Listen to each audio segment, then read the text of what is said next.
আজকে দুপুরের মেনুতে প্রথমেই ছিল হচ্ছে শাক। এটা হচ্ছে লাউ শাক।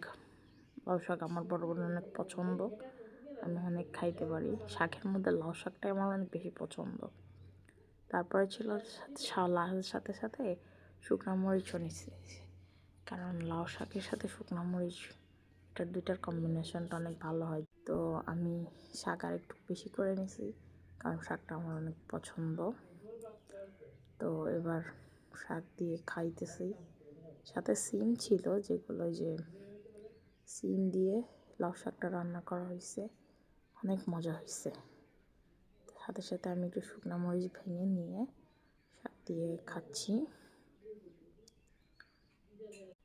এরপরে ছিল ছোট মাছ, যেটা আলু দিয়ে, নতুন আলু সাথে টমেটো দিয়ে চচ্চড়ি করা হয়েছে। শীতের দিনে এরকম ছোট মাছের চচ্চড়ি খাইতে অনেক ভালো লাগে। নতুন আলু দিয়ে, টমেটো দিয়ে, ধনিয়া পাতা দিয়ে করলে অনেক ভালো লাগে খাইতে। তো আমি এটা দিয়েও খেয়ে নিচ্ছি, এটা অনেক মজা হয়েছে। এটা দিয়ে খাওয়া শেষ করে নিয়েছি। এটা হচ্ছে সিম, ফুলকপি, টমেটো দিয়ে, রুই মাছ দিয়ে একটা ঝোল, যেটা অনেক মজা হয়েছিল। আর আমার সিম, ফুলকপি এগুলো শীতের সবজি, এগুলো খাইতে অনেক ভালো লাগে, অনেক মজা হয়েছে তরকারিটা।